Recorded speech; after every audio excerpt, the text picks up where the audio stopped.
Good morning church. దావీదు కీర్తన 31 వివరణ. దావీదు గొర్రెల కాపరిగా ఉన్నప్పుడు, ఒక యోధుడిగా ఉన్నప్పుడు, రాజుగా ఉన్నప్పుడు, తన జీవిత కాలాన్ని కొనసాగించే సమయంలోనూ తన జీవితంలో ప్రభావితం చేసిన అంశాలు ఈ కీర్తనల రూపంలో రాయబడి ఉన్నాయి. అయితే ఈ కీర్తనలు తరచుగా తన యొక్క వ్యక్తిగత పోరాటాలు, ఆ పోరాటాల్లో విజయాల గురించి కీర్తనలో ఎక్కువ విషయాలు ప్రతిబింబించేవిగా ఉన్నాయి. అయితే ఈ 31వ కీర్తన దేవునితో అతి సన్నిహితమైనటువంటి సంబంధాన్ని సూచిస్తుంది. ఇందులో మొదటి వచనం ఈ విధంగా ఉంది: యెహోవా నీ శరణుజొచ్చి ఉన్నాను. శరణుజొచ్చి ఉండడం అంటే ఇంగ్లీష్ ట్రాన్స్లేషన్ ఈ విధంగా ఉంది: in you O Lord I have taken refuge. అంటే యెహోవా నేను నీలో ఆశ్రయం పొందాను. యెహోవా నేను నీలో ఆశ్రయం పొందాను. ఈ పదభావం రక్షణ మరియు భద్రత కోసం దేవునిపై నమ్మకం మరియు ఆధారపడటాన్ని నొక్కి చెబుతుంది.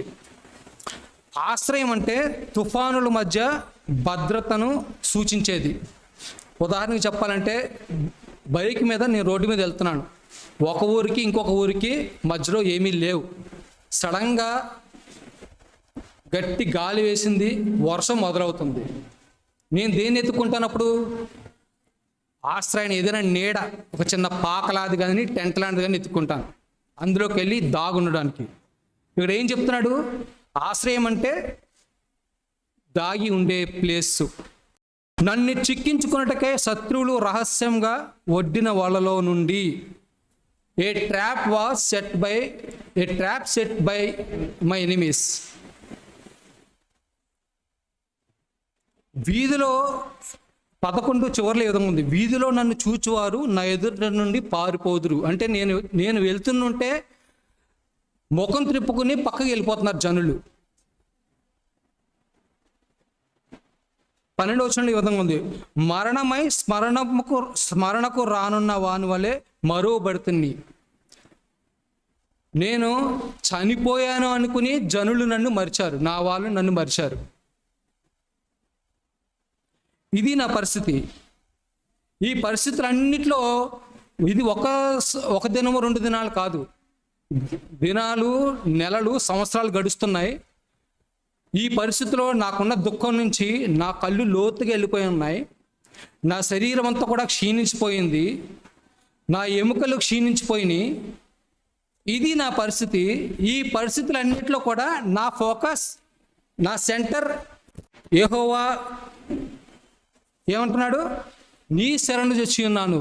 ఈ తుఫానులన్నింటిలో కూడా, ఈ తుఫానుల్లో, ఈ ఉరుముల్లో, ఈ వానగాలిలో, ఈ వర్షంలో నేను నీ శరణు చొచ్చి ఉన్నాను, నేను నీడ కింద వచ్చి ఉన్నాను నేను అని తనకున్న సమస్య నుంచి తాను దేవుని యెహోవాను ఆశ్రయించుట ద్వారా పొందిన మేలుని బట్టి తాను ఎంకరేజ్ చేసుకుంటూ ఇప్పుడు ఏం చెప్తున్నాడంటే ప్రజలందరికీ చెప్తున్నాడు. ఏమని? 23వ వచనంలో: యెహోవా భక్తులారా మీరందరూ ఆయనను ప్రేమించుడి. యెహోవా విశ్వాసులను కాపాడును. గర్వంగా ప్రవర్తించే వారిని ఆయన గర్వంగా ప్రవర్తించే వారికి ఆయన గొప్ప ప్రతీకారం చేయును. 24: యెహోవా కొరకు కనిపెట్టు వారులారా మీరందరూ మనస్సున ధైర్యం వహించి నిబ్బరంగా ఉండుడి. ఇప్పుడు ఏం చేస్తున్నాడు? తన జనులందరినీ కూడా తన సమస్య నుంచి దేవుడు ఆశ్రయించిన దాన్ని బట్టి, దేవుడు తనకిచ్చినటువంటి నెమ్మదిని, విశ్రాంతిని బట్టి తన ప్రజలకు చెప్తున్నాడు, మనకి కూడా చెప్తున్నాడు. ఇంకొక మొక్క చూసుకుని మనం ముగించుకుందాం. కీర్తనలు 62, 7, 8 వచనాలు అందరూ తీయండి. 62వ కీర్తన 7వ వచనము 8వ వచనము. నా రక్షణ చెప్పండి, చదవండి. నా రక్షణకు నా మహిమకు దేవుడే ఆధారము, నా బలమైన ఆశ్రయదుర్గము, నా ఆశ్రయము దేవుని యందే ఉన్నది. 8.